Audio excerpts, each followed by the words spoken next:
మనం ఎవరికేం పాపం చేసాం? ఎవరినైనా బాధ పెట్టామా? నా చెల్లి కూడా అలాగే చచ్చిపోయింది. నా చెల్లికి వచ్చిన బాధే నా కూతురికి వచ్చింది. నాన్నగారు ఏం చేసేవారంటే వినాయక చవితి వచ్చిన 2000 మందికి భోజనాలు పెట్టేవారు.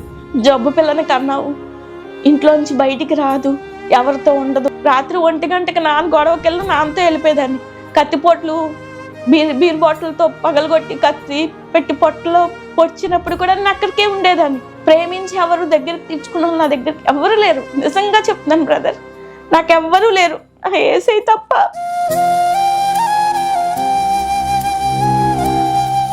మాట దురుసు, నాన్న పెంపకం పర్ఫెక్ట్. ఎవరినైనా ఏంట్రా అనేదాన్ని. అంటే ఎవడైనా నా దగ్గరికి వచ్చి నుంచోవాలి అంటే మా నాన్న చూసి నా దగ్గర భయపడేవారు. అలా పెరిగాను. చంపేయమంటున్నాడు, అమ్మ నన్ను చంపేవా, అమ్మ నన్ను చంపేవా, ఈ బాధ పడలేనని ఏడుస్తున్నాడు జ్యోతి. నేను చంపలేకపోతున్నాను, ఆడు చచ్చిపోవట్లేదు, ఇంకెన్ని రోజులు మంచం మీద ఉండి చచ్చిపోతాడు, ఎప్పుడు బ్రతుకుతాడో అర్థం కావట్లేదని. కానీ నేను చనిపోతానని నాకు కూడా తెలీదు. మామూలుగా అంటే ట్రీట్మెంట్ చేస్తున్నారు, ఏదో చేయించుకుంటున్నా, మందులు ఎత్తే వేసుకుంటున్నా.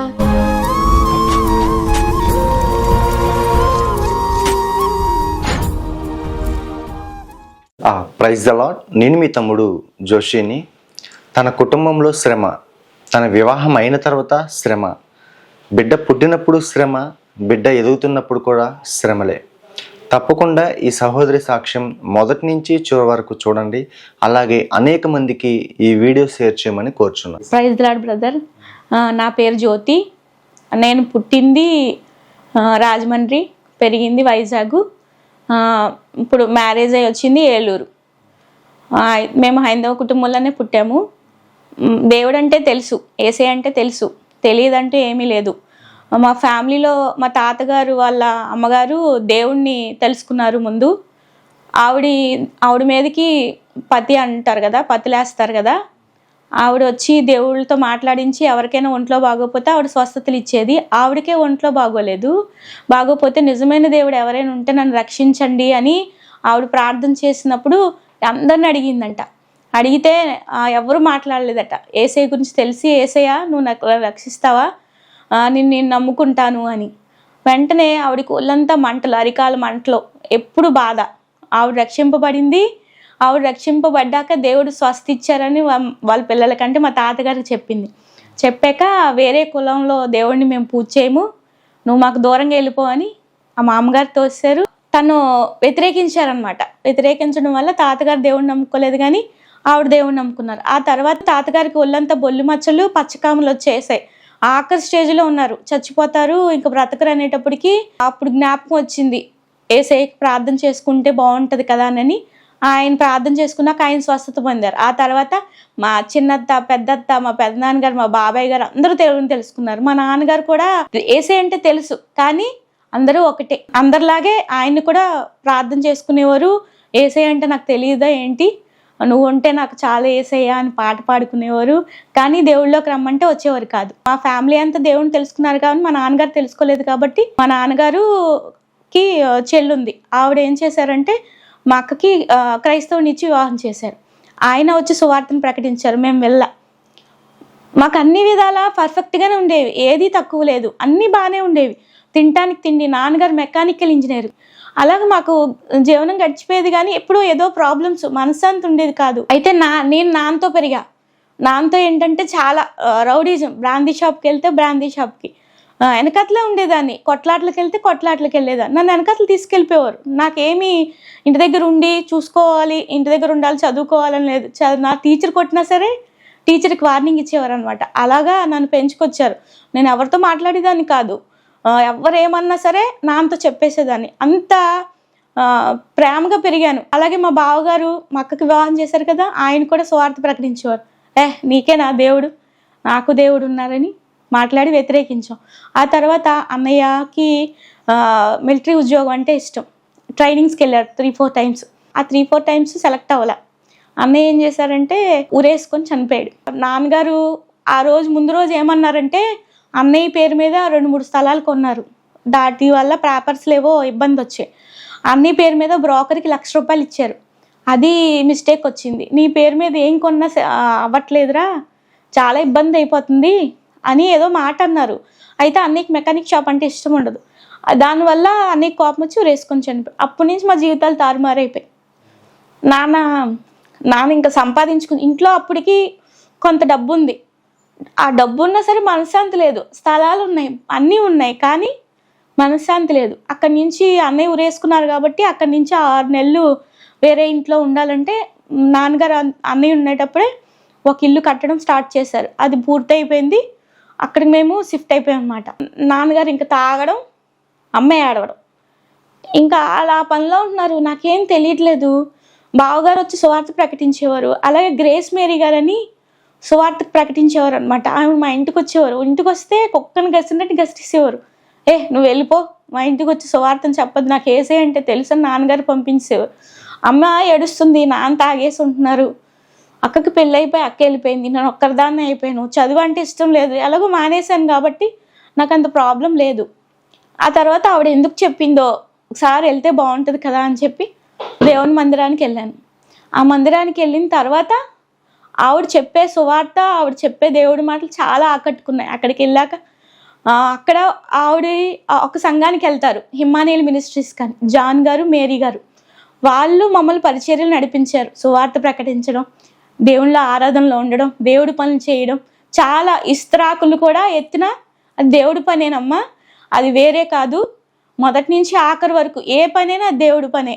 అంటే అన్నీ ఉన్నా, అంత గర్వంగా పెరిగినా కానీ దేవుడు నన్ను ఎలా పట్టుకున్నారంటే, ఎలాగున్నా నువ్వు నాకు కావాలి, అలా పట్టుకోకపోతే ఈ స్థితిలో నేను ఉండేదాన్ని కాదేమో. నాన్నగారు ఏం చేసేవారంటే, వినాయక చవితి వచ్చినా 2000 మందికి భోజనాలు పెట్టేవారు.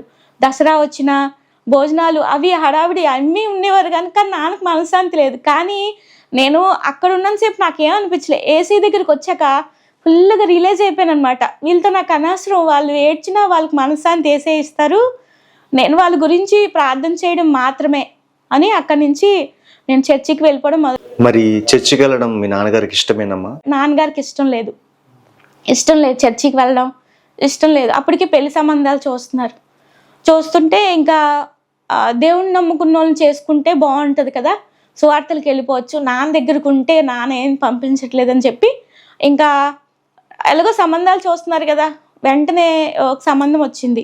అది ఓన్ అనమాట, చిన్న పెద్దత్తగారు కుమారునిచ్చి. పరిచర్య అంటే ప్రాణం, సువార్త అంటే ఇష్టం. క్యాన్సర్ రోగుల దగ్గరికి, ఎయిడ్స్ రోగుల దగ్గరికి వెళ్ళి ప్రార్థన చేయడం, ఆరాధన దేవుళ్ళలో జరపడం, అసలు ఎంత ఎంజాయ్మెంట్ అంటే ఇంకా నాకెవరు అక్కర్లేదు. నా అంత ఎంత ప్రేమో, ఎంత అటాచో అదంతా వదిలేసి ఏసీ దగ్గరికి వెళ్ళిపోయింది. పెళ్లి సంబంధం కుదిరింది. వెంటనే 2001లో నేను దేవుడిని తెలుసుకున్నాను బ్రదర్. 2003లో బాప్తీసం తీసుకున్నాను. 2005లో వివాహం జరిగింది. మరి వివాహం కూడా క్రైస్తవ వివాహం? క్రైస్తవ వివాహమే. పెళ్ళైన కాడి నుంచి ఇంకేమైందంటే సమస్యలు వచ్చేసిన తర్వాత నాకు అర్థం కావట్లే, నువ్వు పని చేయట్లేవు, నీ నాన్న నేను ముద్దుగా పెంచారు, ఏం పెంపకం పెరిగావు అని మాట్లాడుతుంటే నాకు ఏం అర్థం కావాలి. అప్పటి నుంచి సమస్యలు స్టార్ట్ అయినాయి. వాళ్ళు కూడా ఆదివారం మాత్రమే వెళ్ళే క్రైస్తవులే. అయితే మా భర్తకి పెళ్ళైన 10 రోజులకి పచ్చకామర్లు వచ్చినాయి. పచ్చకామర్లు వస్తే నువ్వు అడుగు పెట్టావు, ఇంట్లోకి వచ్చావు, నా కొడుక్కి పచ్చకామర్లు వచ్చా, నీ అడుగు మంచిది కాదు. వాళ్ళ మాటలు నన్ను బాధ పెట్టి ఏం చేయాలో తెలిసేది కాదు. మా ఆయన గారు వాళ్ళ చెల్లి, తనకి ప్రాబ్లం ఉంది, మా బ్లడ్ వాంతింగ్స్ అయ్యేవంట. అయితే ఆ బ్లడ్ వాంతింగ్స్ అవుతుంటే తనకి బాగా సీరియస్ అయిపోయి తను హాస్పిటల్ జాయిస్తే 1 వారం రోజులకి తను చచ్చిపోయింది. వాళ్ళ చెల్లి క్యాన్సర్తో చచ్చిపోయింది. ఈ పెళ్ళైన 3 నెలలకే తను చనిపోయింది. తను ఉండగానే నాకు ప్రెగ్నెన్సీ వచ్చింది. వీళ్ళు అన్నారు, పాపని కడుపులో బిడ్డను తీసే, ఇంకా మీరు చిన్నవాళ్ళు కదా, వద్దు అన్నారు. లోపు మా ఆయన గారు వాళ్ళ చెల్లి చనిపోయింది కదా, అది నా వల్లే అన్నారు. అప్పుడు మళ్ళీ మా అత్తగారు అన్నారు, నేను నీ బిడ్డను తీసుకోమని అని చెప్పాను, కానీ ఇప్పుడు నా బిడ్డే పోయింది, ఈ ప్రెగ్నెన్సీ ఉంచేసుకోమ్మా అన్నారు.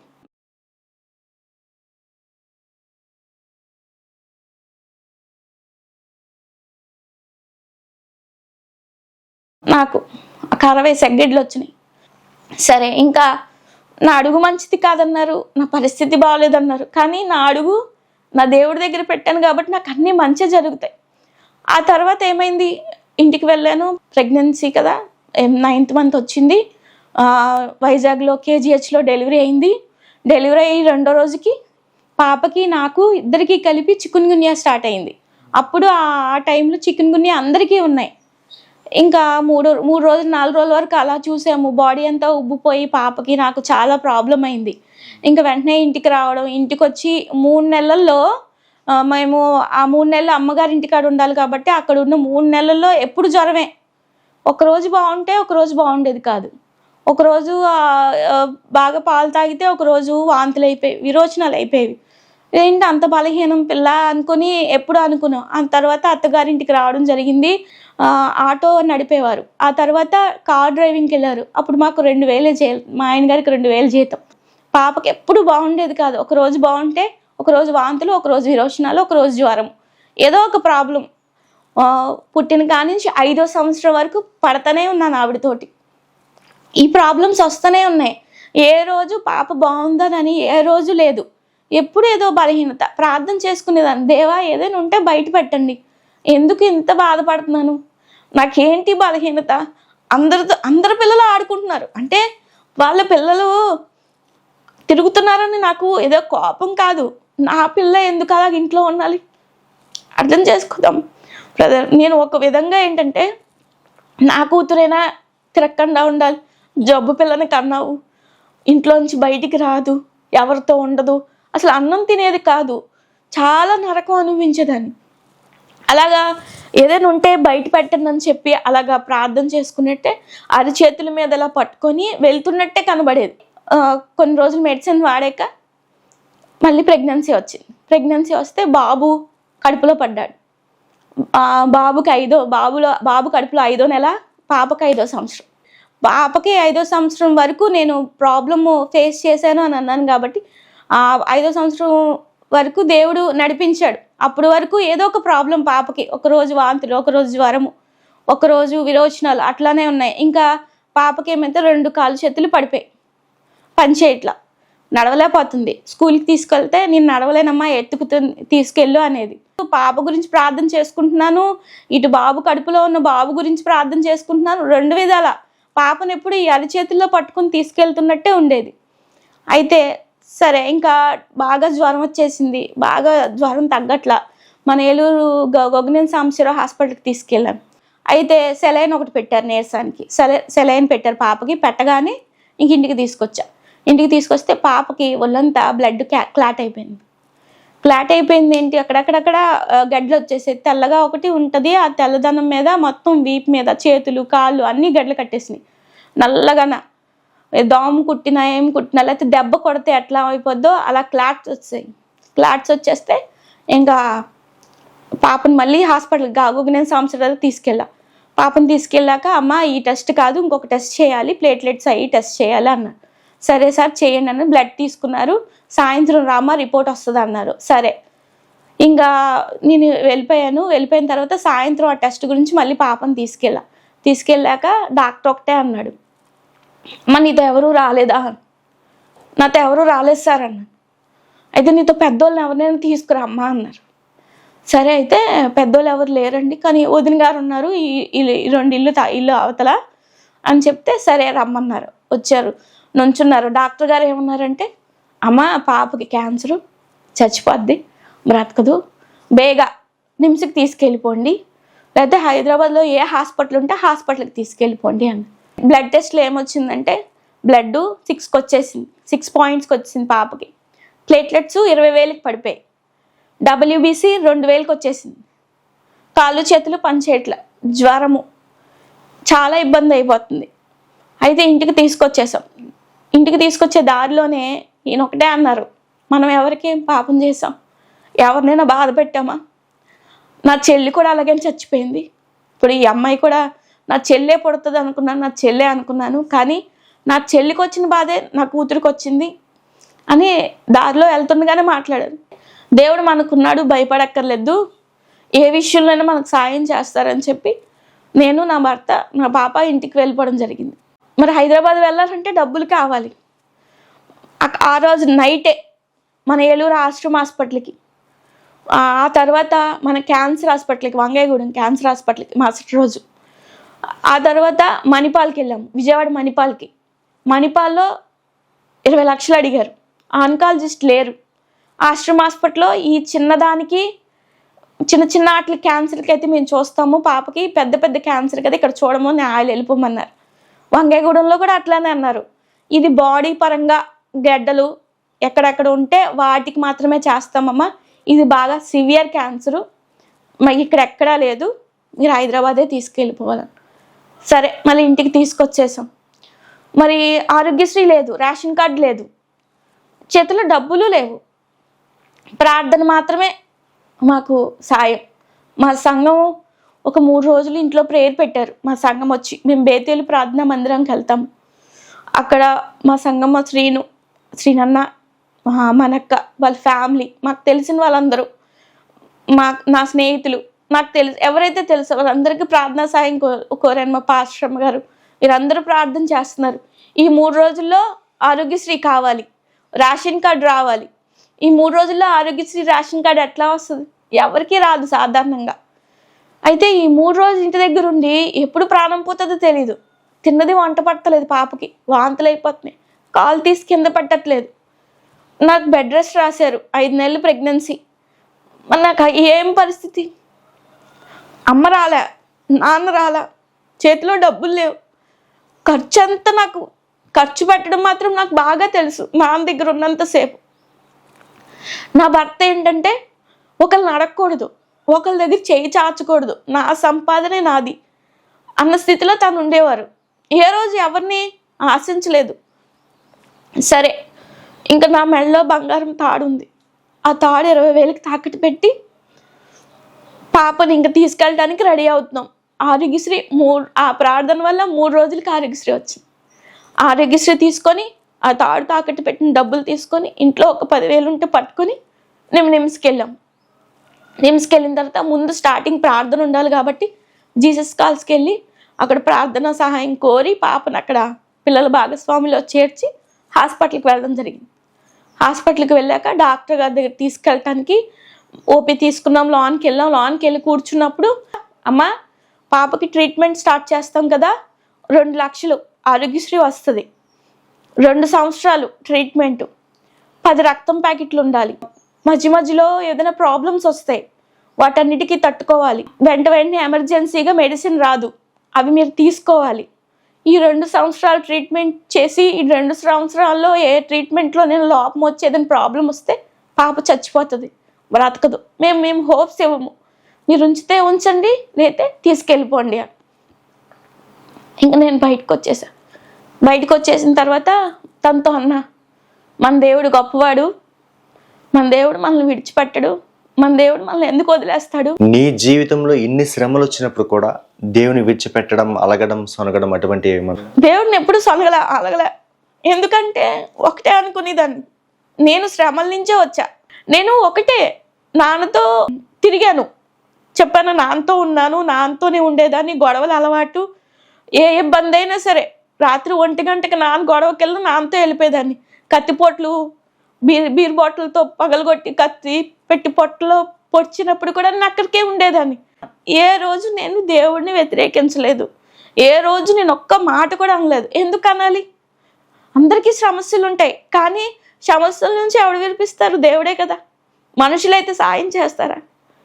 ఎవరు చేయరు కదా, దేవుడు మాత్రమే చేస్తాడని ఏ రోజు దేవుడిని బాధ పెట్టలేదు. మా ఫ్యామిలీలో ఏమన్నారంటే, ఎందుకు 2 లక్షలు 10 లక్షలు ఎందుకు, వెళ్ళిపోదాం, పాపని తీసుకెళ్ళిపోదాం, బ్రతకదంట కదా, కొన్ని రోజుల వరకు బ్రతికి మంచం మీద ఉండి తర్వాత చచ్చిపోతుందిలే, ఇల్లులు అమ్ముకోవడం ఎందుకు, ఇవన్నీ ఆస్తులు అమ్ముకోవడం ఎందుకు అనేసి అన్నారు. నా బిడ్డను బ్రతికిస్తాడు నా దేవుడు నా చెయ్యి విడిచిపట్టడు అని ప్రార్థన చేసుకుంటే అరిచేతుల్లో పట్టుకున్నట్టే అనిపించేది కదా. ఇంకా అదే ఉన్నాను తప్ప దేవుడు నాతో ఉంటాడే అనుకున్నాను, కానీ నేను దేవుడు నన్ను వదిలేస్తాడని ఎప్పుడు అనుకోలేదు. నా తండ్రి ఈ ప్రేమను ఎప్పుడైతే వదిలేసానో, ఈ తండ్రి ప్రేమను, యేసయ్య ప్రేమను ఎప్పుడైతే పట్టుకున్నానో, దేనికైనా ఏదైనా యేసయ్య విడిపిస్తారు. రేపు అన్యులు నన్ను అడుగుతారు, నీ దేవుడు ఏం చేస్తాడని. నేను ప్రతిదీ పౌరుషంగా తీసుకుంటాను. ఏదైనా మాట అన్నా నా దేవుడు అది చేస్తాడు, నిజంగా చేస్తాడు. అది చేసిన దాకా ఆయన అడుగుతూనే ఉంటాను. ప్రతిదీ పవర్ఫుల్గా, ప్రతిదీ ఏదైనా తినటానికి ఆ టైంలో లేకపోయినా సరే నా దేవుడు నాకు చేస్తాడు అదే నమ్మకంతో నేను ముందుకెళ్ళా. నేను ప్రెగ్నెన్సీ, డాక్టర్ గారు ఏమన్నారంటే, నువ్వు ప్రెగ్నెన్సీ కదమ్మా, ఇక్కడ ఉండకూడదు, ఇది రేడియేషన్ సంబంధించింది, ఇక్కడ ఉంటే నీకు కడుపులో బిడ్డ కరిగిపోతుంది, పాట్స్ అయ్యి ఇప్పుడే కదా 5 నెలల్లోనే తయారవుతాయి, ఏ కాలు వంకరో చెయ్యి వంకరో వస్తుంది, వద్దు నువ్వు ఉండకూడదు. నాకు ఎవరూ లేరండి. ఇంకా నాన్న బాధలో నాన్న ఉన్నారు, అమ్మ బాధలో అమ్మ ఉంది. వాళ్ళు నా దగ్గరికి రాలేదు, నాకెవరు సహాయం లేదు. అందరూ వ్యతిరేకించుకున్నోలే కానీ ప్రేమించి ఎవరు దగ్గరికి తెచ్చుకున్న వాళ్ళు నా దగ్గరికి ఎవరు లేరు. నిజంగా చెప్తున్నాను బ్రదర్, నాకెవ్వరూ లేరు, ఏసై తప్ప. నాన్న పని నాన్నది, అమ్మ పని అమ్మది, ఎవరి పని. ఎందుకంటే నా దగ్గర ఎవరు లేరు, నేను ఎవరి మాట ఎన్నో, ఎవరి మీదైనా మొహం మీద మాట్లాడతాను. చిన్నప్పటి నుంచి నాకు అదే పద్ధతి తెలుసు, అందరితోనే ర్యాష్గానే మాట్లాడతాను. అలాగని తప్పుడు త్రోవలో నేనేం వెళ్ళలేదన్నా తమ్ముడు, నేను ఎప్పుడు తప్పుడు త్రోవలో నాకు తెలియదు. మాట దురుసు, నాన్న పెంపకం పర్ఫెక్ట్. ఎవరినైనా ఏంట్రా అనేదాన్ని, అంటే ఎవడైనా నా దగ్గరకు వచ్చి నుంచోవాలి అంటే మా నాన్న చూసి నా దగ్గర భయపడేవారు. అలా పెరిగాను. 3 రోజుల్లో ఈ టెస్ట్ పంపించిన బ్లడ్ వచ్చింది కదా, వస్తే అది జీన్స్ పరంగా వచ్చింది అన్నారు. మా ఆయన గారి చెల్లికి క్యాన్సరు, అదే క్యాన్సర్ నా కూతురికి వచ్చింది. అప్పుడు వాళ్ళకి అర్థమైంది, అంటే నువ్వు జబ్బు పిల్లని కన్నావు అని అన్న మాట వాళ్ళ ఫ్యామిలీలో నుంచి వచ్చిందని చెప్పి వాళ్ళు సైలెంట్ అయిపోయారు. పెద్దది వస్తున్నారు చచ్చిపోతున్నారు, ట్రీట్మెంట్ జరుగుతూనే ఉంటుంది, ప్రాణం పోతూనే ఉంటుంది. క్యాన్సర్ అని తెలియగానే భార్యని వదిలేసి వెళ్ళిపోతున్నాడు, పిల్లల్ని కూడా తల్లిదండ్రులు వదిలేసి వెళ్ళిపోతున్నారు. అంటే ఈ ట్రీట్మెంట్ చేయించలేక, పాపకు 5వ సంవత్సరం. ట్రీట్మెంట్ ఏంటంటే ఫస్ట్ స్టార్టింగు మనిషిని ఇలా నించోబెట్టి పడుకోబెట్టి ఈ తల అనేది ముడుకుల దగ్గరికి వంచి, 5 సంవత్సరాలు పాప. అప్పుడు ఎలా ఉంటుంది, వెయిట్ తగ్గిపోయింది, ఒక 10కి వచ్చింది, వెయిట్ బాగా తగ్గిపోయింది. మనిషిని ఏంటంటే ఫ్రాక్ ఇప్పేస్తారు, ఫ్రాక్ ఇప్పేసి బల్ల మీద పడుకోబెట్టి మనిషిని బెండ్ చేస్తారనమాట. తలని మోకాల దగ్గరికి పెట్టి బెండ్ చేసి ఎన్నుపోసకి ఇంజెక్షన్ ఇస్తారు. అలాగా వారానికి 1, 12 నెలలు ఇవ్వాలి. స్టార్టింగ్ ఏంటంటే ఫస్ట్ ఆ ఇంజెక్షనే చాలా భయంకరంగా 10 cc సిరంజ్. ఆ సిరంజ్ ఎక్కించేటప్పుడు అందులోంచి వాటర్ పడాలి. ఆ వాటర్ పడకపోతే అక్కడ ఉన్న సూదిని తీసి ఎన్నిపోస డాట్స్ ఉంటాయి కదా వెనకట్లా దుమ్ములుగా, ఆ మధ్యలో గుచ్చుతారు. దుమ్ము మధ్యలో గుచ్చి అందులోంచి వాటర్ పడాలి. పడకపోతే మళ్ళీ ఆ సూది తీసి ఇంకొక సూది పెడతారు ఇంకొక పక్కకి.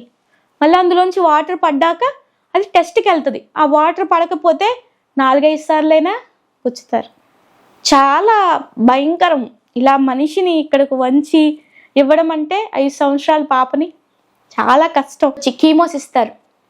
కీమోస్ అంటే రెడ్ కలర్లో మందు ఉంటుంది అనమాట, మెడిసిన్. అది ఎక్కించిన తర్వాత ఈ తలంతా ఊడిపోతుంది, ఈ చిగుల్లోంచి బ్లడ్ వచ్చేస్తుంది, వాంతులు అయిపోతాయి, మోషన్స్ బాగా. మనుషులు ఏంటంటే వేడి తట్టుకోలేరు, చాలా భయంకరంగా అయిపోతారు. అంటే ఆ క్యాన్సర్ అనేది, ఆ మందు కీమోస్ అనేది బాడీలోకి ఎక్కించినప్పుడు క్యాన్సర్ అనే పురుగుని తింటా ఉంటుంది. ఆ తింటా ఉంటే ప్రాసెస్లో అది కానీ బ్రెయిన్కి వెళ్ళిందంటే ఇంకా బ్రతకరు. అది బ్రెయిన్కి ఎక్కకుండా ఈ కీమోస్ అనేది ఎక్కించి లోన్ ఉన్న క్యాన్సర్ అనే దాన్ని చంపుతూ ఉండటానికి వీళ్ళు ప్రయత్నిస్తారు. వారానికి 2 సార్లు పెడతారు. రోజు IV లైన్ ఉండాలి. ఈ నరం దొరక్కపోతే, ఈ నరం దగ్గర గుచ్చింది నరం దొరక్కపోతే ఇంకో సైడ్ గుచ్చుతారు. ఈ లోపు అది గుచ్చిన ఆ ప్లేస్లో పెయిన్ వచ్చి బ్లడ్ క్లాట్ అయితే మళ్ళీ అది తీసి వేరే దగ్గర గుచ్చుతారు. అలాగా ఇవన్నీ బ్లాస్ట్ అయిపోయినాయి. రోజు IV లైన్ ఉండాలి, ఏ రోజు లేకుండా ఉండదు. రోజు బ్లడ్ టెస్ట్, షుగర్ టెస్ట్ చేస్తారు. చాలా అవన్నీ తట్టుకోవాలి. ఇలా ట్రీట్మెంట్ జరుగుతుంది. నేనైతే ఉండలేకపోతున్నాను. నాకు ప్రెగ్నెన్సీ కదా, మరి నాకు వెనకట్లు ఎవరు లేరు, నాకు కాలు చేతులు లాగేస్తున్నాయి, నేను ఒక్కరిదానే ఉండాలి. నా భర్త ఉండాలంటే తను డ్యూటీకి వెళ్తేనే 10 రోజుల వరకు ఉన్నారు నా భర్త. 10 రోజుల తర్వాత వెళ్ళిపోయాక మరి డ్యూటీకి వెళ్ళకపోతే డబ్బులు రావు. తను అక్కడ, నేను పాప మాత్రమే ఉన్నాము, నాకు ఎవరు లేరు. నాతో మాత్రం దేవుడు ఉన్నారు, దేవుడే నాతో నడిపించారు. ఇంకా ట్రీట్మెంట్ అవుతుంది. 4 రోజులు గడిచిన తర్వాత అందరికీ, అక్కడ ఉన్న వారందరికీ బోన్ మేరో చేస్తారు. బోన్ మేరో అంటే చిటికిన వేలంత సూది ఉంటుంది. ఇదంతా హోలు. ఆ హోలుకి ఏం రావాలంటే ఇక్కడ మక్క ఉంటుంది. ఆ మక్కకి గుచ్చి అందులోంచి కండ, పీచు, రక్తం తీస్తారు. మత్తిచ్చి, ఇప్పుడు తెలిగేసి ఉండి ఒక సూది గుచ్చితేనే ఎంత బాధ ఉంటుంది. మత్తి ఇవ్వకుండా అది ఆ సూదిని గుచ్చి పీచు రక్తం దుమ్ముని ఇలాగా గుచ్చుతుంటే అది ఎంత బాధగా ఉంటుంది. 5 సంవత్సరాల పాప ఎవరినైనా తట్టుకోగలరా? మరి అది తట్టుకోవాలంటే ఎవరు ఉంటారు బ్రదర్? ఎవరు 5 సంవత్సరాల పాప అంటే నా కూతురని నేను అంటలేదు, కానీ అక్కడ ఉన్న సిచ్యువేషన్ని బట్టి చెప్తున్నాను. నా బాధ నా బిడ్డ విషయంలో నేను పడ్డాను కాబట్టి చెప్పగలుగుతున్నాను. అది టెస్ట్కి లోన తీస్తున్నారు, నేను బయటకు వచ్చేసాను. ఇంకెంతసేపు ప్రార్థన తప్పితే నాకు ఎవ్వరూ లేరు అంటే ఉన్న ప్రార్థన మాత్రమే చేయగలవాలని మనం ఉంచుకు. నాకు ఎవరైతే పాస్టర్స్ తెలుసు అందరికీ ఫోన్ చేయడం, ప్రార్థన చేయండి, పాప లోనికి వెళ్ళింది, బోన్ మేరో చేస్తున్నారు, పాపకు అవి సూది గుచ్చుతున్నారు, ఏమీ కాకుండా ఉండాలని ప్రార్థన చేసుకున్నా. నెక్స్ట్ వచ్చి మెడిసిన్ వేసినా ప్రార్థన, ఇంజెక్షన్ చేసినా ప్రార్థన, ఐవీ లైన్ పెట్టినా ప్రార్థన, టాబ్లెట్ వేసినా ప్రార్థన. ఆవిడ ప్రేయర్ చేసుకునేది, అమ్మ ఈ మందులన్నీ నేను వేసేసుకుంటా, నేనేది వదిలిపెట్టనని చెప్పి, ఏసై నాకున్నారు, నాకు ఏ ప్రాబ్లం లేదని చెప్పి ఆవిడ కూడా ప్రార్థన చేయగానే ఆవిడ వేసేసుకునేది. ఆ వయసులో దేవుడు విశ్వాసాన్ని ఇచ్చారు. ఆ ట్రీట్మెంట్ చేస్తుంటే ప్రార్థన చేసుకునేదాన్ని, ప్రభువా ఆ బిడ్డ అంత బాధపడుతుంది కదా, మరి ఆ బాధ నేను పడతాను, ముందు నన్ను తీసేసుకో. కానీ ఆ మాట అనకూడదు అన్నావు, ఒకరి గురించి ఒక ఆత్మను తీసుకోకూడదని కూడా మాట్లాడావు, కానీ ఆ బాధ నేను భరించలేకపోతున్నాను ప్రభువా, ఆ పాప అంత బాధపడుతుంది, ఆ బిడ్డ అంత స్థితిలో ఉంది, ఆ బిడ్డ విషయంలో మేలు చేయి అని చెప్పి ప్రార్థన చేసుకొని ఎంతో అసలు అది తట్టుకోలేని స్థితి, చెప్పుకోలేని బాధ, అంత బాధ అనిపించి, కానీ ఒక్కటే దేవుణ్ణి అడుగుతూనే ఉండేదాన్ని. కానీ నువ్వు నాతో ఉంటావుగా, నా దగ్గరే ఉన్నావుగా, అక్కడికి వెళ్తున్నాను, నాతో రా, ఫ్రెండ్లీగా ఏసైతో మాట్లాడి డిస్కషన్. మరి నాకు ఎవరు లేరు, నేను పక్క బెడ్ వాళ్ళకి కూడా సువార్తను ప్రకటించేదాన్ని, ప్రార్థన చేసుకోండి అని వారికి చెప్తూ నేను ప్రార్థన చేసుకుంటూ 24 గంటలు దేవునితోనే సహవాసం. ఇప్పుడు కూడా నాకు అలాగే అలవాటు, నేను ఎక్కువ ఫాస్ట్ కాబట్టి మాటలు తీరు ఫాస్ట్గా దేవుడితో, నేను అక్కడికి వెళ్తున్నాను, నాతో రండి, మీరు నాతో సాయం చేయండి, అట్లనే డిస్కస్ చేస్తూ ఉంటాను. ఫ్రెండ్తో ఎలాగా మీరు ఎదురుగా ఎట్లా ఉన్నారు అలాగే దేవుడితో డిస్కషన్. ఇంక బోన్ మేరో చేశారు, బయటికి తీసుకొచ్చారు పాపకి సూది గుచ్చి. తనతో పాటు ఇంకొక తాతగారిని కూడా ఇద్దరం కలిపి వెళ్ళాం. ఆయన కుంటుకుంటా వస్తున్నాడు, ఇవి నవ్వుతూ వచ్చింది లాన్ నుంచి. అంత ఇంజెక్షన్ చేశారు, అంత గుచ్చారు, అనుకుని నవ్వుతా వచ్చి నేను ఎత్తుకోగానే నవ్వింది. అమ్మా నీకు నొప్పి లేదా అంటే, నాకు నొప్పి లేదమ్మా అని వచ్చేసింది. ఆ డాక్టర్లు కూడా ఫ్రెండ్లీగా చాక్లెట్ ఇవ్వడం కానీ బాగా హ్యాండిల్ చేయడం కానీ చేసేవారు. అవి వెంటనే తీసుకొచ్చేసాను. ఇంకా అక్కడి నుంచి అక్కడ టెస్ట్ చేసే దగ్గర నుంచి తీసుకొచ్చేసి ఇంక నా రూమ్కి వెళ్ళిపోయాను. రూమ్లో చాలామంది పిల్లలు ఉండేవారు. అయితే ఈ తాతగారు ఏమన్నారంటే ఈవిడ్ని, ఏమన్నా నీకు నొప్పి లేదా అప్పుడు ఆడేసుకుంటున్నావు అని అంటే, లేదు తాత నాకు ఏసీ ఉన్నారుగా, నాకు నొప్పే లేదు అని తిరిగి వాళ్ళకి సాక్ష్యం చెప్పేది. ఐవీ లైన్స్ అన్ని బ్లాస్ట్ అయిపోయినాయి, ఇంకే ఐవీ లైన్ కనబడతలేదు. కనబడకపోతే ఈ లైన్స్ కనబడతలేదు. ఏమన్నారంటే ఒక 10,000 20,000 ఉంటుందమ్మా, ఈ మెడ దగ్గర పెడదాము, ఈ మెడ నరం ఉంటుందా, మెడ నరానికి ఇలా గుచ్చేసి అక్కడ ప్లాస్టర్ వేసి పెట్టేస్తారు. ఇంకా ఐవీవి ఇంకా ఏమైతే లోనికి ఏవైతే పంపించాలో ఇంతలో కట్టలా ఉంటుంది, ఆ మూత తిప్పేయడం, ఏ మందు అయినా సరే అందులోంచి పంపించాడు. ఇంకెక్కడికి వచ్చక్కర్లా, అది పెడితే సెట్ అయిపోతుంది. పాపకి యాక్టివ్గా రావాలని చెప్పి ప్రార్థన చేసుకున్నాను, అందరికీ ప్రార్థన చేయించాను. ప్రార్థన నాకు, నా సంఘ ప్రార్థన, నా కుటుంబ ప్రార్థన, నాకు తెలిసిన వాళ్ళ ప్రార్థన, ప్రతి ఒక్కరు ప్రార్థన నడిపించింది. ఆ 3 రోజులు వచ్చేది యాక్టివ్గా వచ్చింది బ్రదర్. చాలా అసలు అందరికీ ఇన్యాక్టివ్ అని వచ్చింది. యాక్టివ్గా రావాలంటే చాలా కష్టం. ఈ నెల రోజులు చేసిన ట్రీట్మెంట్కి ఇన్యాక్టివ్ వస్తుంది కానీ యాక్టివ్ రాదంట. మళ్ళీ ట్రీట్మెంట్ చేస్తారంట, ఏమని సెలైన్లు పెడతారు, మళ్ళీ కీమోస్ ఇస్తారు, అన్నీ ఇంకా ఏదైనా మెడిసిన్ ఇవ్వాలి, మళ్ళీ ఇంకా ఫర్దర్ ట్రీట్మెంట్కి వెళ్ళరు. ఇంకా ఫర్దర్ ట్రీట్మెంట్కి వెళ్ళాలి అంటే ఇది యాక్టివ్గా రావాలి కాబట్టి. అయితే ఇది యాక్టివ్గా వచ్చింది. యాక్టివ్గా వచ్చిన తర్వాత డాక్టర్ గారు ఇంటికి తీసుకురమ్మా అన్నారు. సరే సార్ తీసుకొస్తానని చెప్పి ఇంటికి తీసుకెళ్ళాను. ఇంటికి వెళ్ళిన తర్వాత వెళ్ళిన 2 రోజులకే జ్వరం, మళ్ళీ రిజర్వేషన్ లేదు. ఈ కడుపు వేసుకొని రిజర్వేషన్ లేకుండా బ్యాగులు పట్టుకొని జనాలకు ఇక్కిరిసిపోయి గుద్దేసి పొట్టను నలిపేసి ఎలాగోలా బాధపడి హాస్పిటల్కి వచ్చేసాము. హాస్పిటల్కి వచ్చాక పాపకి రేడియేషన్ పెట్టాలన్నారు. అయితే పాప దానికి ట్రీట్మెంట్కి కొద్దిగా సహకరించిపోయినప్పుడు మత్తు ఇచ్చారు. ఆ మత్తు ఇవ్వడం వల్ల ఏమైందంటే డోస్ ఎక్కువ అవ్వడం వల్ల హార్ట్ బీట్ స్లో అయిపోయింది. స్లో అయిపోయాక డాక్టర్లు కూడా చెప్పలేము, హార్ట్ బీట్స్ స్లో అయిపోతుంది. రోజు ఇదే ప్రాసెస్ అయితే హార్ట్ బీట్ స్లో అయిపోతేనమ్మా, రోజు ఇదే ప్రాసెస్ అయితే రోజు మత్తిచ్చి రేడియేషన్ పెట్టించాలంటే కష్టమవుతుంది. రేడియేషన్ రూమ్లో తనంతలో తాను ఉండాలి. మనం కావాలని లోనికి వెళ్ళామంటే ఇప్పుడు నువ్వు ప్రెగ్నెన్సీతో వెళ్ళినా నీ కడుపులో ఉన్న పిండం కూడా కరిగిపోతుంది, కాలు వంకర చేయ వంకర వస్తుంది. నువ్వు కూడా వెళ్ళకూడదు, మేము ఉండకూడదు, మనుషులకు అది ఎఫెక్ట్ అవుతుంది. పాప సరిగ్గా ఉండాలంటే తను ఉండాలి కాబట్టి రోజు ఇవ్వడానికి అవ్వదని చెప్పి ప్రార్థన చేసుకోమని నేను పాపతో చెప్పా. ఏమని ప్రార్థన చేసుకోమా, రోజు ఇలా హార్ట్ బీట్ ఆగిపోతుందంట, చాలా ఇబ్బంది అవుతుంది, ఈ మత్తు ఇవ్వడం వల్ల నీకు తేడా అయిపోయింది కాబట్టి పాప దానికి సహకరించాలంటే తనంతలో తాను ఉండాలి కాబట్టి నేను ప్రార్థన చేసుకున్నాను, పాప కూడా ప్రార్థన చేసుకోమని చెప్పి ఆ వయసులో 5 సంవత్సరాల పాపకు చెప్పినప్పుడు ఆ ప్రాబ్లం తను భరించలేక సాయంత్రం అయ్యేసరికి నేనే రోజు వెళ్తానమ్మా, నాకు ఇంకా మత్తు వద్దు అని తనంతలో తన నోటితోనే చెప్పింది. ఇంకా మళ్ళీ మత్తించే అవసరం కూడా రాలేదు. ఇంకా రేడియేషన్ పూర్తయిపోయింది. 10 రోజులు 15 రోజుల వరకు రేడియేషన్ ఇచ్చారు. ఆ తర్వాత దానివల్ల ఏ ప్రాబ్లం రాలేదు. ఇలాగైతే తర్వాత మేము ఎలాగైతే ట్రీట్మెంట్ స్టార్ట్ చేసి డాక్టర్ గారు 2 సంవత్సరాలు అన్నారు, 10 రక్తం ప్యాకెట్లు అన్నారు, అలాగా ఫస్ట్ ఆ ట్రీట్మెంట్ 1 నెల కీమోస్ ఇచ్చారు, 1 నెల రేడియేషన్ పెట్టారు, 1 నెల అబ్జర్వేషన్లో అక్కడ లూనేజ్ అనే ఇంజెక్షన్స్ ఇచ్చారు. ఆ ఇంజెక్షన్స్ తీసుకొని ఇంటికి వెళ్ళిపోమన్నారు. ఇంటికి వెళ్ళి ఎట్లా రమ్మన్నారంటే ఇదే ఒక ఆదివారం వెళ్తే మళ్ళీ అదే ఆదివారానికి రావాలి, అంటే వారం వారం తిరగాలి. సోమవారం వెళ్తే మళ్ళీ అదే సోమవారం వెళ్ళాలి. అలాగా 3 నెలలు, మళ్ళీ 15 రోజులకి 3 నెలలు, అలాగే మళ్ళీ నెలలు 3 నెలలు, అలా ట్రీట్మెంట్ జరుగుతూనే ఉంటుంది. ఆ 3 నెలలు వారాలు నెలలు వెళ్ళేటప్పుడు ఏంటంటే కీమోస్ ఇస్తారు. ఇప్పుడు ఈ కీమోస్ అన్నీ ఇస్తుండగా తేడా చేయొచ్చు, ఇబ్బంది పడవచ్చు. చాలా విషయాల్లో ఏంటంటే కడుపు నొప్పి వస్తుంది, కాళ్ళు నొప్పి వస్తుంది, అవన్నీ అడ్జస్ట్ చేసుకుని ముందుకు వెళ్ళాలంటే ఫర్దర్గా సైడ్ ఎఫెక్ట్స్ వస్తాయి. అవన్నీ తట్టుకొని 2 సంవత్సరాల ట్రీట్మెంట్కి పాప సహకరించేటట్టు దేవుడు చేశారు. అలా ట్రీట్మెంట్ అవుతూనే ఉంది. నాకు 11 నెలలు వచ్చాక బాబు పుట్టాడు. బాబుకి ఏమన్నారంటే బాబు రేడియేషన్లో తిరగకూడదు, నువ్వు బయటికి ఇక్కడ ఉండకూడదు అన్నారు. కానీ బాబు 4.5 కేజీలు పుట్టాడు. నేను బాబు పుట్టిన తర్వాత, బాబు పుట్టకముందు నేను స్కానింగ్ చేయించుకోవడానికి వెళ్ళాను. స్కానింగ్ చేయించుకోవడానికి వెళ్తే అందులో ఏమన్నారంటే బాబుకి బ్రెయిన్ ఎదగలేదమ్మా, ఇంకా స్మాల్గా, ఇంకా బ్రెయిన్ ఎదగని స్థితిలో ఉన్నాడు, బాబు విషయంలో ఏదో ఒకటి మీరు చేయాలంటే అప్పుడు దాని గురించి దేవుడికి అప్పచెప్పేసి ప్రార్థనలో పెట్టి దాన్ని ఇంకా నేను పట్టించుకోలేదు. ఇంకా నా పనిలో నేనున్నాను.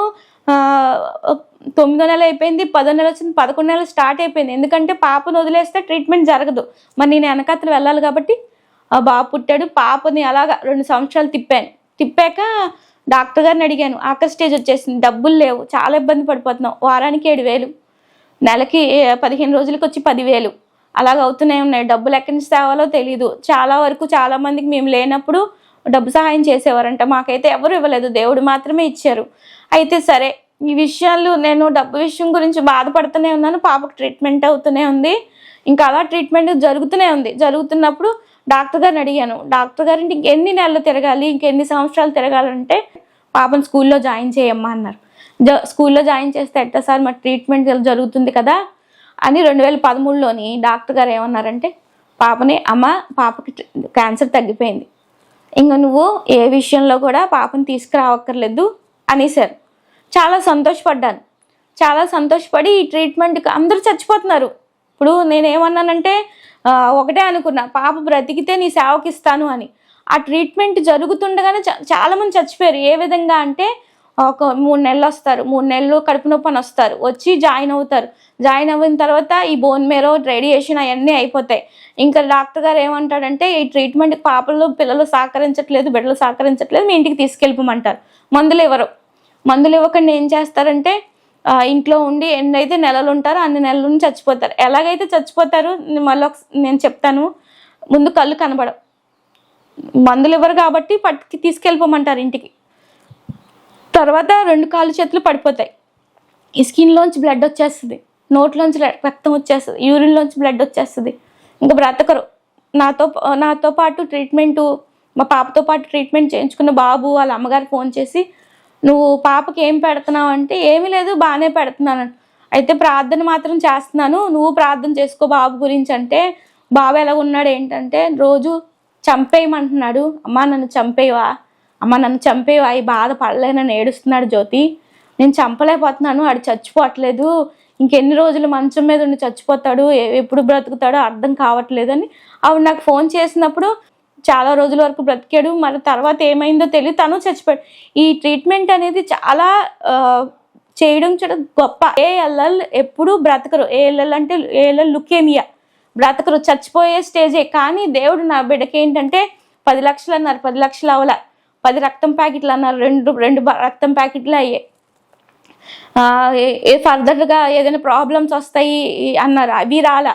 అన్నిటికీ దేవుడే కాపుదలు ఉన్నారు. ఈ క్యాన్సర్ ట్రీట్మెంట్, ఈ కీమోస్, రేడియేషన్స్ ఇవన్నీ అలాగే వారానికి ఇంజెక్షన్స్ చేసే, వారానికి ఒకటి అంటే అది గుచ్చేటప్పుడు ఆ ప్లేస్లో రాకపోతే ఇంకొక ప్లేస్లో గుచ్చడం, అలాగా 12 ఇంజెక్షన్లు చేశారు, 12 వారాలు. ఇవన్నీ ట్రీట్మెంట్లో నా దేవుడు నా బిడ్డను బ్రతికించారు. క్యాన్సర్ అనేది చాలా భయంకరమైనది కాబట్టి ఆ ట్రీట్మెంట్లన్నింటికి తట్టుకోవడానికి నా బిడ్డ సహకరించి ఏ ప్రాబ్లం లేకుండా డాక్టర్ గారు ఏం చెప్పారంటే, ఇంకా నీ బిడ్డ బ్రతికేసింది, నీకు ఏ ప్రాబ్లం లేదు, పాపం స్కూల్లో జాయిన్ చేయమన్నారు. ప్రైజ్ లార్డ్ అండి. మా అమ్మ ఇప్పుడు నా గురించి సాక్ష్యం చెప్పింది కదా, అంటే చాలా అదేంటి ట్రీట్మెంట్ ఉన్నప్పుడు చేసినప్పుడు చాలా అదేమంటారు ఇండిషన్లు అవన్నీ చాలా బాధ పెట్టేవి. కానీ నాకు దేవుడు ఉన్నాడని ఒక నమ్మకం, మా అమ్మ నన్ను అలాగా దేవుడు దాంట్లో ముందుకి బాగా పెంచింది. అందువల్ల అందరూ చాలామంది అడిగేవారు, ఒక అక్క కూడా అడిగింది నన్ను, ఏంటి నువ్వు ఇండిషన్ చేయించుకున్న తర్వాత వెంటనే లెగిసిపోయి ఆడుకుంటున్నావు అని. కానీ నాకు దేవుడు ఉన్నాడు. వెంటనే ఏదైనా సరే కొంచెంసేపే బాధపడేదానన్నా, దాని తర్వాత మళ్ళీ బాధ వచ్చేది కాదు. వెంటనే తీసేసేవారు, మళ్ళీ ఎంతో సంతోషం వచ్చేసేది. దేవుడు నా విషయంలో చాలా గొప్ప కార్యం చేశారన్న. మీ పక్కనున్న వారు చనిపోయినప్పుడు మీకు భయం అనేది అనిపించలేదమ్మా? అంటే అనిపించేది, కానీ నాకు నా దేవుడు నన్ను బ్రతికిస్తారని ఆశ అనేది ఉండేది. అంటే చాలామంది చనిపోయేవారు చూసి అనుకునేదాన్ని, ఏంటి అంటే అప్పట్లో చెప్పేవారు కాదు, మామూలుగా చిన్నదేదో వచ్చింది వాళ్ళు మామూలుగా తీసుకెళ్ళిపోయేవారు అని చెప్పేవారు, కానీ వాళ్ళు చనిపోయారని మాత్రం చెప్పేవారు కాదన్న. అప్పుడు అంత తెలీదు. కానీ నేను చనిపోతానని నాకు కూడా తెలీదు. మామూలుగా అంటే ట్రీట్మెంట్ చేస్తున్నారు, ఏదో చేయించుకుంటున్నా, మందులు వేసుకుంటున్నా, ఏదైనా నొప్పి వస్తే దేవుడు తగ్గించేస్తాడు, ఇండిషన్ చేసిన తర్వాత వెంటనే తగ్గించేస్తాడు అనే మాత్రం తప్ప నాకు అంత తెలియదు అన్న. చాలామంది ఇప్పుడు నాది అంటే షార్ట్ హెయిర్ అన్న, అది చూసి అడుగుతారు, ఏంటి నువ్వు స్టైల్గా పెంచుకున్నావా షార్ట్ హెయిర్ని అని. కాదండి, నేను స్టైల్గా పెంచుకోవాలి, నన్ను దేవుడు అలా బ్రతికించారు. నాకు ఇదే నన్ను బ్రతికించడమే ఎక్కువ. చాలామంది ఏంటి నువ్వు అసలు చూసి నమ్మరన్న, చాలామందికి చెప్తాను నా సాక్ష్యం. కొంతమంది వింటారు, కొంతమంది ఏంటి ఈ అమ్మాయి ఏంటి ఎలా చెప్పింది ఏంటి ఇలాగా దేవుడి గురించి అత్తమాను చెప్తున్నాను అంటారు. కానీ నాకు దేవుడి గురించి చెప్పడం అంటే ఇష్టం. నేను దేవుడిని నమ్ముకున్నాను, నా ఫ్రెండ్స్ కూడా మారితే నాకు చాలా సంతోషం ఉంటుంది అన్న. అందుకే నేను దేవుడు ఇంత గొప్పవాడు, ఇంత చేశాడు, కానీ నాకు చెప్పడం రాదు. చెప్పకపోయినా ఏదో కాస్త కోస్తా నన్ను ప్రతి ఒక్కరు అడుగుతారు, ఏంటి నీకేంటి స్టైలా అంటే లేట్గా జాయిన్ అయ్యావు అని చెప్పి అడుగుతారు ప్రతి ఒక్కరు. ఇప్పుడు షార్ట్ హెయిర్ చేసుకున్నానంటే దాని స్టైల్ అంటారు. క్యాన్సర్ వాళ్ళకి రాదన్న, అంటే యూట్యూబ్లో చాలామంది డొనేట్ చేస్తారు క్యాన్సర్ పేషెంట్. మా ఫ్రెండ్స్ కూడా అంటారు, అవును చాలామంది మీకు డొనేట్ చేస్తారు, నీకు పెరిగిందిలే, మీ దేవుడు గొప్ప కార్యం చేశారని చాలామంది అంటారన్న. అందరూ ఏమంటారంటే ముందు చదువు అని అంటారు. కానీ నాకు ఎప్పుడైనా సరే ఇప్పుడు మా ప్రిన్సిపల్ సార్ కూడా నేను దేవుడి పని చేస్తాను సార్, కాలేజీ మానేస్తానంటే ఆయన అంటాడు, ఎప్పుడు ఏంటమ్మా దేవుడు అంటారు. నాకు దేవుడు ముందు సార్, దేవుడు పని చేసిన తర్వాత నేను ఏదైనా చేస్తాను, దేవుడు నన్ను బ్రతికించారు కాబట్టి, ఆయన గొప్ప దేవుడు కాబట్టి నేను దేవుడి గురించి మాత్రమే బ్రతుకుతాను సార్ అని నేను చెప్తానన్న. ఇలాగా నా బిడ్డను దేవుడు బ్రతికించాడు. బ్రతికించిన తర్వాత కొన్ని రోజులకి నాకు ఒక ప్రాబ్లం వచ్చింది బ్రదర్. ఏమైందంటే చాలా కళ్ళు తిరగడం, చాలా ఇబ్బంది. ఏంటంటే ఏదైనా టెన్షన్గా ఏదైనా ఫీల్ అయినా కళ్ళు తిరిగి పడిపోవడం, పిట్స్ రావడం, కళ్ళు సరిగ్గా కనబడకపోవడం, తుమ్మినా దగ్గర ఏదైనా గోడ పట్టుకోవడం లేకపోతే పడిపోవడం అట్లా జరిగింది. ఎన్ని టాబ్లెట్స్ వాడుతున్నాను, ఏంటి ఎందుకు ఇన్ని టాబ్లెట్స్ వాడుతున్నాను, నాకు అయిన రెగ్యులర్గా ఏ ప్రాబ్లం తెలియట్లేదు. తను కూడా నా భర్త అంటున్నారు, ఎందుకు అన్ని టాబ్లెట్స్ వాడుతున్నావు, మానే అని కోప్పడ్డారు. కాళ్ళు అవుతున్నాయి, కళ్ళు తిరుగుతున్నాయి, షివరింగ్ వచ్చేస్తుంది, బీపీ డౌన్ అయిపోతుంది, సరిగ్గా నడవలేకపోతున్నాను అని ఒక 2 సంవత్సరాల వరకు దేవుడిని అడుగుతూనే ఉన్నా. ఆ 2 సంవత్సరాలు దాటాక ఏమైందంటే ఎమర్జెన్సీ అయిపోయింది. కాళ్ళు చేతులు ఒక సైడ్కి లాగేసాయి అనమాట. ఒక చెయ్యి ఒక కాలు లాగేసింది. ఇంకా అప్పటికప్పుడు హాస్పిటల్కి తీసుకెళ్ళడం జరిగింది. తీసుకెళ్ళాక డాక్టర్ గారు ఏమన్నారంటే, మన విజయ హాస్పిటల్ ఏలూరులో, ఆయన ఏమన్నారంటే బ్రెయిన్ స్కాన్ చేయించండి అన్నారు. సరే ఒక ఇంజెక్షన్ ఇచ్చి పంపించారు. మరుసటి రోజు బ్రెయిన్ స్కానింగ్ చేయడానికి వెళ్తే బ్రెయిన్లో వాటర్ బబుల్ ఉందన్నారు. వాటర్ బబుల్ ఏంటంటారంటే అది ఆ బబుల్ అనేది బ్రెయిన్ని నొక్కేయడం వల్ల ఈ కాళ్ళు చేతులు లాగడం, కళ్ళు తిరగడం అట్లాంటివి అవుతున్నాయి, మెడిసిన్ వాడండి అన్నారు. తర్వాత ఆయన 3 నెలలు మందులు వాడని మనం వాడాం, తగ్గలేదు. తగ్గపోయేసరికి కాలు చేతులు లాగేస్తున్నాయి, పిట్స్ వచ్చేస్తుంది. పిట్స్ వచ్చేటప్పుడు వీళ్ళు పిల్లలు పట్టుకుంటున్నారు. నేనేం పని చేయలేకపోతున్నాను, ప్రార్థన మాత్రమే చేసుకుంటున్నాను కానీ మెడిసిన్ వాడుతున్నాను. ఉదయం ఒక 8 బిళ్ళలు, సాయంత్రం ఒక 8 బిళ్ళలు, మత్తు బిళ్ళలు, ఇన్ని వాడినా ప్రయోజనం దొరకలా. అయితే డాక్టర్ గారు 3 నెలల తర్వాత డాక్టర్ గారిని అడిగా, ఏంటి ఏదైనా ప్రాబ్లం ఉంటే చెప్పండి, ఎందుకు ఇలా అబ్బా ఏం చేయమంటావమ్మా అని కోపడిపోయాడు. నాకు ఇంకా బాధ అనిపించి దేవుడిని ఒకటే అడిగా, ఈ డాక్టర్ కాకపోతే ఇంకొక డాక్టర్ చూపించుకుందామని చెప్పి ప్రార్థన చేసుకొని ఇంకొక డాక్టర్కి విజయవాడ ఆంధ్ర హాస్పిటల్కి వెళ్తే ఆ డాక్టర్ గారు ఏమన్నారంటే, అమ్మ నీకు ఆపరేషన్ పడుతుంది, అన్నీ రెడీ చేసుకొని వచ్చాయన్న. సరే అని. ఆపరేషన్ అంటే ఏమీ లేదు, చిన్న సూది ఉంటుంది కదా, సూదితో కూర్చో ఇప్పుడు పేల్చేస్తారులే అనుకున్నా. సరే అని చెప్పి నేను ఆపరేషన్ కానీ అన్నీ రెడీ చేసుకుని పిల్లల్ని పెట్టేసి నేను వెళ్ళిపోయాను. వెళ్ళిపోయిన తర్వాత డాక్టర్ గారిని అడుగుతున్నాను, చాలా రోజులు అవుతుంది అక్కడ జాయిన్ అయ్యి 4-5 రోజులు అవుతుంది, డాక్టర్ గారిని బేగా ఆపరేషన్ చేయండి, నొప్పి తట్టుకోలేకపోతున్నాను, ఇదంతా నొప్పి, కళ్ళు అన్నీ నొప్పులు, చాలా ఇబ్బంది పడిపోతున్నాను, పిట్స్ వచ్చేస్తుంది, ఎంతకని నొప్పి బిళ్ళలు వేసుకుంటాను. వెంటనే డాక్టర్ గారిని అడగగానే డాక్టర్ గారు అన్నారు, నీకు ఆపరేషన్ చేస్తే చిన్న చితక ఆపరేషన్ కాదమ్మా, నీ దగ్గర 15 మంది డాక్టర్లు ఉండాలి అన్నారు. నా దగ్గర 15 మంది ఎందుకు సార్ అంటే, లేదు నీ చేసేది చిన్న ఆపరేషన్ అనుకున్నావా, అది పెద్ద ఆపరేషను, మేము అన్నీ ఫిక్స్ చేసుకొని అందరినీ రెడీ చేసుకొని నేను పెట్టుకోవాలి, నీకు అవ్వదు అని. సరే సెప్టెంబర్లో జాయిన్ అయ్యాను. సెప్టెంబర్లో అబ్జర్వేషన్లో పెట్టి ఒక 5 రోజుల తర్వాత ఆపరేషన్కి ఇంకా 15వ తారీఖుని డేట్ ఇచ్చారు. ముందు మా ఆయన గారిని ఎవరికైనా కౌన్సిలింగ్ ఇప్పిస్తారు. ముందు మా ఆయన గారిని పిలిపించి ఆయన కౌన్సిలింగ్ ఇచ్చారు. ఆపరేషన్ చేస్తాము, ఆపరేషన్ చేసేటప్పుడు వెయిన్ కట్ అయిపోతే ఒక కాలు చెయ్యి పని చేయకపోయినా మాది ప్రాబ్లం కాదు, కోమాలోకి వెళ్ళిపోయినా మా ప్రాబ్లం కాదు, పిట్స్ వచ్చి తను చనిపోయినా మాది ప్రాబ్లం కాదని చెప్పేశారు.